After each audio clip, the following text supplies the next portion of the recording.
जाने बकायन को कितने फ़ायदे हैं इसके इस्तेमाल करने से और किस ज़ुबान में क्या कहते हैं, और शनाख्त के लिए तस्वीर आपके सामने पेश की जा रही है।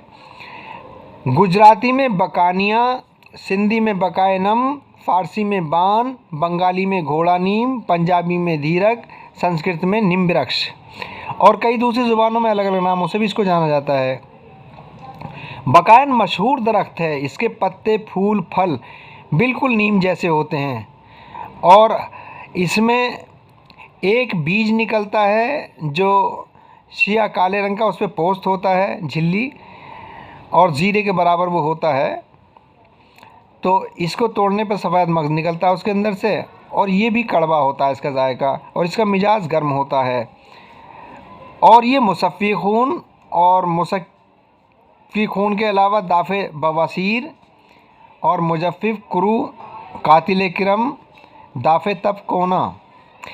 मुसफ़्फ़ी खून होने की वजह से इसको अक्सर इसकी छाल को, इसके पोस्त को अमराज फसाद खून में इस्तेमाल किया जाता है, जैसे जुज़ाम, बर्स वग़ैरह में।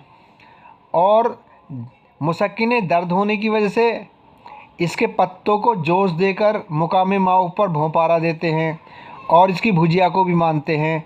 और बवासीर में इसके तुख्मों का मग़ज़ दूसरी दवाओं के साथ बकसरत इस्तेमाल किया जाता है और इसके बकाइन के पोस्त को जलाकर कत्थे सफ़ेद में मिलाकर मुँह आने के लिए यानी अमराज़ किला में इसको इस्तेमाल करते हैं।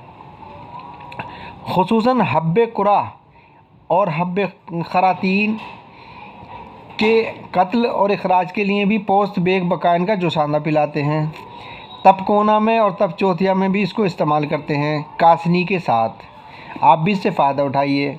और ये नफ़ा इसका ख़ास ये है कि मुसफ़्फ़ी खून है, यानी रक्त शोधक, ब्लड प्योरीफाई है और इसका बदल तज और जावित्री है। मिकदार खुराक इसकी तुख्म बकाइन को 4 रत्ती से 1 मासा तक और छाल बकाइन को 4 मासा से 1 तोला तक इस्तेमाल कर सकते हैं। मज़ीद तहकीकात पोस्त बकाइन छाल में राल पाई जाती है और इसके मग़ज़ बकाइन को कुराए मैदा और कुराए असनासी में काफ़ी मुफीद पाया गया है। और इसके मशहूर मुरक्कबात हैं हब्बे बवासीर, माजून, मुसक्किन दर्द व रहम। आप भी इनसे इस्तेमाल करके फ़ायदा उठाइए। बेहतरीन मुसफ़्फ़ी खून है, यानी खून को साफ़ करती है, जल्दी अमराज़ों में बेहतरीन काम करती है। इसका जिस्म पे कोई नुकसान नहीं होता, जिस्म से जहर निकालती है, बुखार निकालती है। आप भी इससे फ़ायदा उठाइए। अगर से वीडियो पसंद आई हो तो लाइक और सब्सक्राइब करके घंटी का बटन दबाइए ताकि आने वाली और मौजूदा तमाम वीडियो आपको मिलती रहें और आप उससे फ़ायदा उठाएं। और हमारी वीडियो को अपने दोस्तों में, अज़ीज़ व अक़ारिब में शेयर कीजिए, हमारा हौसला बढ़ाइए। और इजाज़त दीजिए, फिर मुलाकात होगी दूसरी वीडियो के साथ।